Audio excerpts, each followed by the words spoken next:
આગળના વિડીયોમાં જે નફા નુકસાનના પ્રમાણના મૂડીનું પ્રમાણ એમાં કઈ રીતે ગણતરી કરી તો જે નફા નુકસાનનું પ્રમાણ આવેલું હોય એ પ્રમાણે કમિશનના દાખલે ગણતરી કરી જે મૂડીનું પ્રમાણ હતું એ ધ્યાનમાં લેવું નહીં. જ્યારે મૂડી પ્રમાણ આવેલું હોય નફા નુકસાનનું પ્રમાણ ન આવ્યું હોય ત્યારે જે ભાગીદાર વચ્ચે જે પ્રમાણ વહેંચવાનું આવે એ સરખા પ્રમાણમાં વહેંચવાનું. તો જે કમિશનના દાખલા છે એના નિયમો જોવાના. પહેલા બે નિયમો કે જે ચોખ્ખા નફા પર કમિશન આપવાનું કે ગણવાનું હોય ત્યારે કયા સૂત્રનો ઉપયોગ થાય એ જે કમિશન બાદ જે ચોખ્ખા નફામાંથી કમિશન જે બાદ કર્યા પછી જે કમિશન ગણવાનું હોય ત્યારે કયા સૂત્રનો ઉપયોગ થાય એ જોવાનું.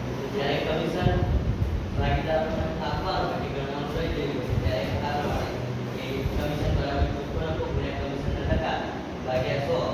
જ્યારે કમિશન ચોખ્ખા નફામાંથી બાદ કર્યા પછી જ્યારે ગણવાનું હોય ત્યારે કમિશન બરાબર ચોખ્ખો નફો ગુણ્યા કમિશનના ટકા ભાગ્યા 100 વત્તા કમિશનના ટકા. જ્યારે જે પેઢી હોય એની અંદર ચોખ્ખો નફો કે કુલ નફો જે આવ્યો ના હોય અને ભાગીદારનો નફો આવ્યો હોય ત્યારે આ સૂત્રનો ઉપયોગ કરવાનો છે. ચોખ્ખો નફો ગુણ્યા કમિશનના ટકા ભાગ્યા 100 એ રીતે ગણતરી કરવાની. પહેલા જે નફા નુકસાનના પ્રમાણનો આપી જે પ્રમાણ હોય એ રીતે કમિશન શોધવું હોય તો જે પેઢીનો કુલ નફો આવ્યો હોય એના ગુણાકારમાં કમિશનના ટકા ભાગ્યા 100. એક એક્ઝામ્પલ લઈએ કે કુલ નફો પેઢીનો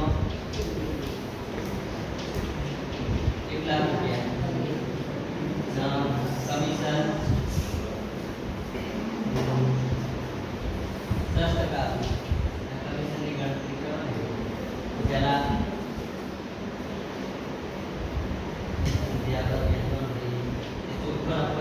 પેઢીનો કુલ નફો 1 લાખ રૂપિયા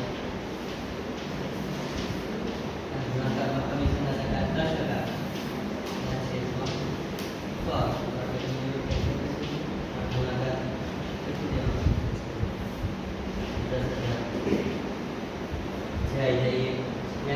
નફો કહેવાય કે વેચાઈએ ભાગીદાર આ રીતે ગણતરી કરવાની. વેચી પાત્ર નફો વેચવાનો હોય કે ચોખ્ખો નફો ગુણ્યા કમિશનના ટકા ભાગ્યા 100 કે જે ચોખ્ખો નફો કે કુલ નફો 1 લાખ રૂપિયા હોય તો કમિશનના ટકા 10% હોય તો 1 લાખ ગુણ્યા 10 ભાગ્યા 100 10,000 રૂપિયા જે વેચી પાત્ર નફો એ રીતે આ પ્રમાણે કે જે ચોખ્ખા નફામાંથી કમિશન બાદ કર્યા પછીનો છે એ રીતે ગણતરી કરવાની. આ વિડીયોમાં આગળના વિડીયોમાં